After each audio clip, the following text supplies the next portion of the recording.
Hi everybody, in this video I'm going to be discussing my story, how I found out I had leaky gut.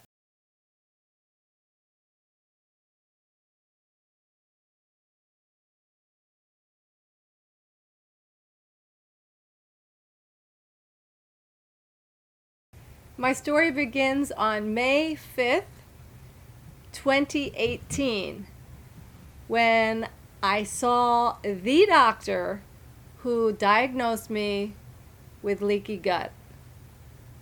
It is now July 1st, 2019, over 1 year later, and I get to tell you my story. I wanted to tell you soon after I started experiencing nothing short of complete transformation, but my boyfriend recommended that I wait a year and go through the process myself until I figure out that I know what I'm talking about is true before I start advising other people. So here I am, let's go. So I'm talking on the phone with my sister when she tells me I've been on hypothyroid medication for over 10 years. I said, "You never told me that." After I get off the phone, I Googled hypothyroidism because I wasn't even sure what that was. HYPO, hypothyroid, means your thyroid is underactive, as opposed to hyper, HYPER, thyroidism, which means your thyroid is overactive. Okay, hypothyroidism. If I'm predestined to having hypothyroidism, what is the procedure? What is the test? How do I find out if I have it? And how are people curing it, fixing it? What do I do? It turns out there are two procedures. One is you go see your MD, who writes you a prescription to have a blood test done to test your TSH. Depending on your TSH, the doctor may send you to a specialist, a thyroid specialist called an endocrinologist. That doctor will send you for an ultrasound, which is basically a picture of your thyroid, and then based on the results, they put you on medication for the rest of your life. Yes, that's right. As you take the medication, your thyroid is trying to balance the hormones in your body. And if you're orally taking thyroid hormones, then your body over time usually makes less and less of its own hormones. So you basically shut down your own thyroid by taking this medication. And it's also, some of them, I believe, are derived from pigs. So you're taking hormones out of pigs and putting it into yourself. This whole thing didn't make any sense to me because it didn't seem to cure the problem at all. And then there's the second path, where you go see a DO instead of an MD. This is a different type of doctor. I never knew they existed. I guess I had always seen MDs. They were on my insurance plan. That's all I knew. But there's another type of doctor called a DO. They have the same amount of years of training, same doctorate degree, same ability to write prescriptions and perform surgery, but they have a different philosophy. The MD's philosophy is to write a prescription for a symptom. "Hey doc, I got this pain right here. Can you make it go away?" "Sure, let me write you something so you can take a pill and get rid of that pain." Awesome, that's what they do.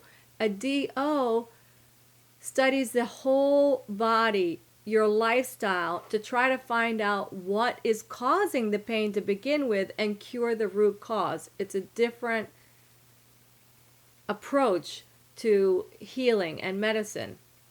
So you're going to see a DO who's a functional medicine doctor. The DO is not going to give you a blood test for TSH, but rather the DO is going to test your thyroglobulin antibodies and your thyroid peroxidase TPOAB. Those tests will show you if you have a problem in the early stages. The TSH test is not going to show up outside of the normal range until it's been chronically bad for many, many years. So you want to catch it long before you have a problem with your TSH. And the medical doctor is not going to prescribe these two other tests.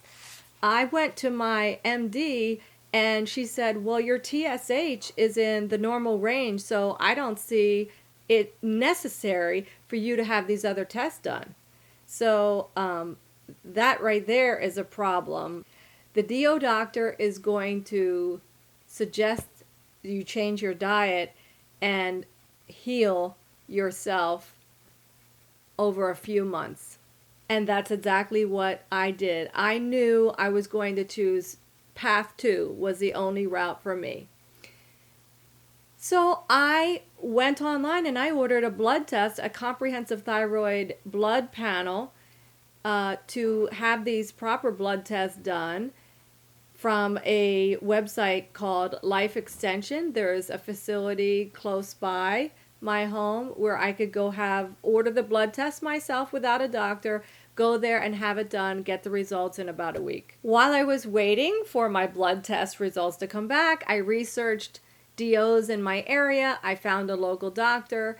Lucky for me, he was on my health plan, so I took my results to him in hand, and he literally looked at them for 10 to 15 seconds and he said, oh, you're subclinical Hashimoto's. I said, what is Hashi who? And he said, yeah, you have Hashimoto's disease, or you're going to have it if you don't do something about it now. So I said, I've never met you before. Don't you think it's, I'm sorry, but maybe a little bit arrogant for you to say, I have a disease when you've only known me for about 15 seconds and I don't have any symptoms that I know of? And I kind of pride myself on being in pretty good health. I mean, I wasn't overweight. I hadn't had red meat for over 35 years. He said very calmly and politely, let me explain to you why I believe you may be subclinical Hashimoto's. Because your thyroglobulin antibodies are at 4.7 and your thyroid peroxidase TPO is at 154. Those are kind of high. He also looked at a complete blood count blood test that I had done at the same time. So he said, all in all, what I recommend is you go out and you buy the book, 90-Day Protocol by Dr. Isabella Wentz, and you follow this diet for 90 days and you see if it doesn't bring those numbers down and make you feel better. Well, I bought the audiobook, so that's one hint I'll give you is buy the hardcover book because you will use it like a reference manual. I was trying to listen to this in the car because I thought I didn't have enough time to read this book, and it's too much like a reference manual. You got to go back and forth constantly and reread and look stuff up, so I couldn't do that on the audiobook very quickly or easily, so it's much better to buy the book. So I followed this book. I complied 100% for 90 days because I figured I want to know if this is going to work or not work, and it's not going to be because I didn't follow what she said. We're going to get to the bottom of this. 3 months out of my life is nothing. So the rest is history. I did this diet, and in 3 days, I want to say all joint pain left my body. It was worth it just for that. In about 2 weeks, in a very short amount of time, I had many symptoms feel very different in my body and continued to change essentially for the next year. So, but just give yourself the 90 days to prove to yourself whether it really will change things for you, your health. By the way, my TSH went from 4.3, which is considered in the normal range, to 2.2 after 3 months.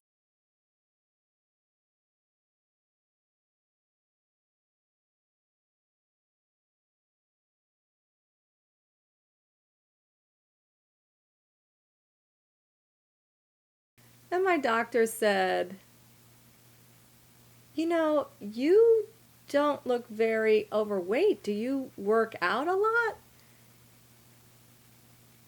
Because people who have autoimmune typically gain weight. And that made me stop and think, because I did work out a lot. I worked out 5 days a week at CrossFit, 1 day a week at yoga, and I walked at least 5 miles a day for like 5 days a week.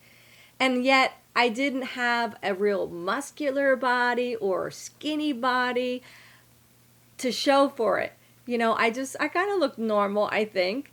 And the fact that he asked me that kind of made me think. But then I said, wait, I thought you said I had Hashimoto's. Now you're calling it autoimmune.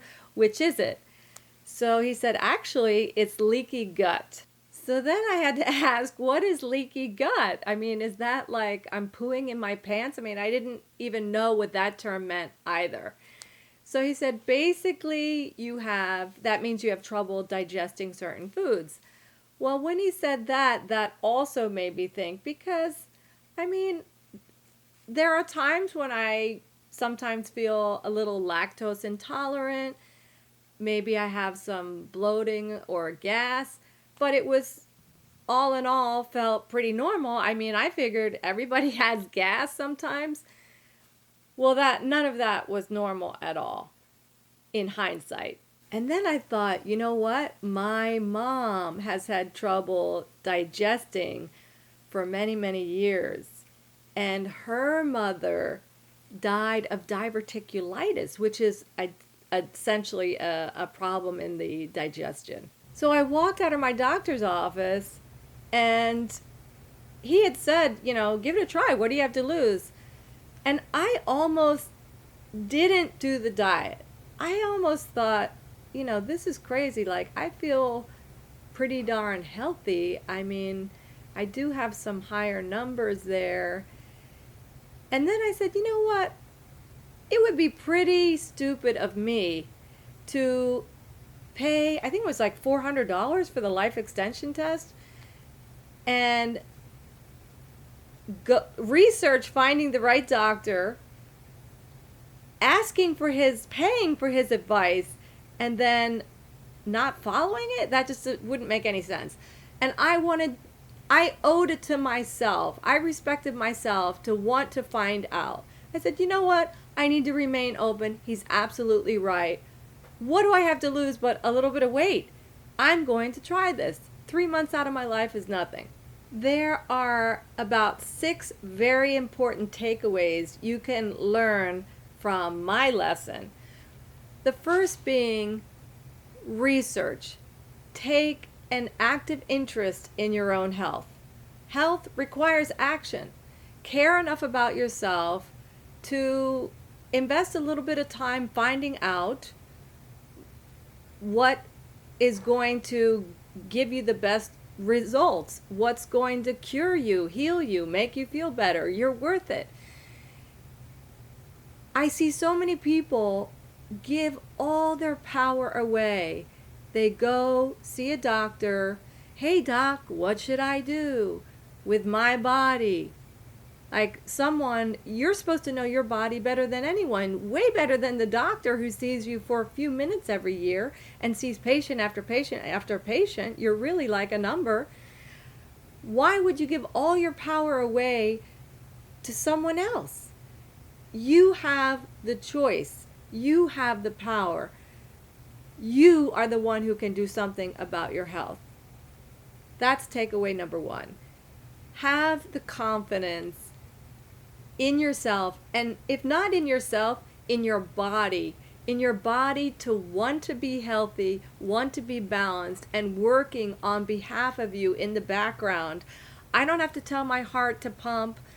It does it on its own. My body, I figure, is way smarter than I am if I just step out of the way and stop doing the things that make it difficult for it to balance. The second thing that almost tripped me up was denial. I did not like it when I heard the doctor say that word disease. I didn't believe that I could have. What is dis-ease? Just means your body's not at ease. It doesn't mean you have some horrible thing lurking in your body like cancer for the rest of your life. No, it doesn't mean anything like that. So I had a little bit of denial going on. I didn't want to be wrong. I didn't want to be told I wasn't healthy.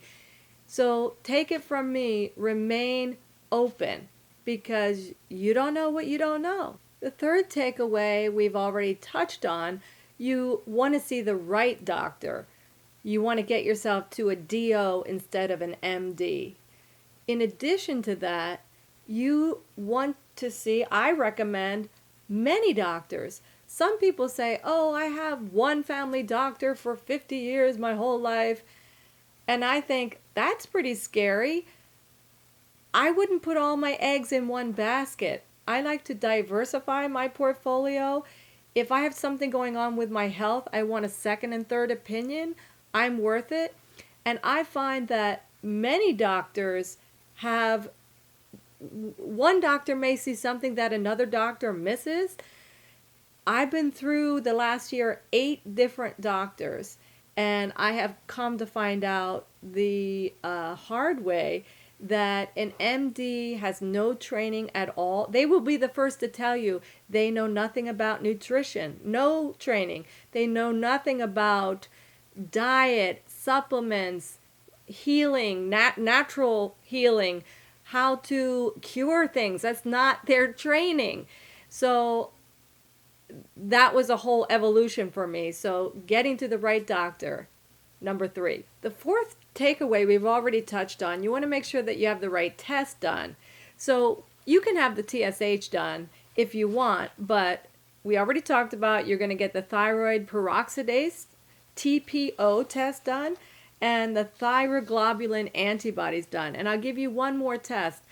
Get the 81 food sensitivity IgG panel done. That's probably more important than the thyroid ones, because you could have a digestion autoimmune problem going on, but maybe your nerves are affected instead of your thyroid. That's what happens with people with, say, MS. So your body is going to break down wherever it's the weakest. Mine happened to be the thyroid, but it all stems, all these diseases come from the gut. So you're going to heal the gut, you'll heal essentially any disease. So have those 3 tests done. And don't forget, I don't go to Life Extension and pay $400 for the blood tests. It would have been a lot less expensive. My DO said, oh, I would have just written you the prescription to have these blood tests done. It would be way less expensive. So I didn't think he would do it because my MD wouldn't do it. So I thought I had to take it to him to prove that, hey, here it is.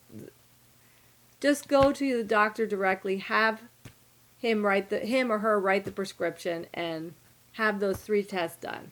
Do not assume you are okay just because your blood tests are in the normal range. I was looking at my blood tests saying, oh, everything looks great, like my doctor says, good to go. Well, guess what? I was very ill, chronically, for many years, and I had no idea. Do not assume you're perfectly fine just because you're in the normal range. Thyroid medications, Synthroid, there's several different types, is the number 1 selling medication in America. Number 1. So it makes me wonder why Are they not testing for this? Very conveniently, it's not on your annual blood test that they find out about this until you need the medication. The TSH, when your TSH goes, I think it's over like 4.8 or 5, then supposedly you need the medication, and that's the only thing that's on the annual blood test. The two blood tests that will spot it early are conveniently left off the annual exam. Go figure. The fifth takeaway is test. Test, test, test. Prove to yourself that you're okay or you got something to work on. Remember, you don't know what you don't know. These symptoms were invisible to me. I was oblivious to chronic symptoms. So don't be attached to being right or wrong about whether you feel fine or you have a disease or you don't have a disease. Become like a scientist. Become curious. Well, I don't know about that. Let's find out. I figure the FDA does enough tests on me without asking me if I want to be tested on, that I can perform tests on myself and get to know my own body better. And of course, the last and easiest takeaway of all is just get yourself the book and try the diet. You could skip all my tests and doctor's visits and just try the diet. The book, for the price of the book, it'd be worth it. It's essentially a no gluten, dairy, soy diet. She goes into more detail than that. You can follow it. I recommend complying 100% to what she's telling you and start a log and write down how you feel day to day, and you will start to become very observant of your body. For the first time in a long time, you will start listening truly to what your body's been trying to tell you for a very long time. I wish you the best of health. And finally, my story ends with a much deeper meaning for me personally. My original blood test from Life Extension was done on April 30th, my mother's birthday, 2018. And my doctor's appointment with the doctor who initially diagnosed me with subclinical Hashimoto's was on May 5th, my father's birthday. And my mother has since passed away. Before she passed, I spoke to her about what I had learned, the changes, the transformation I was experiencing from my new diet, and she listened very carefully to everything I had said, and from that day forward, she stopped eating the foods I told her were hurting us. And I was too late. She had these symptoms for many, many years, and there wasn't enough time to save her. But she lived to 89, and she had a long life. So it's not just for my healing, but I feel like I'm doing it for my mom and my grandmom too. And hopefully my sister. Thank you.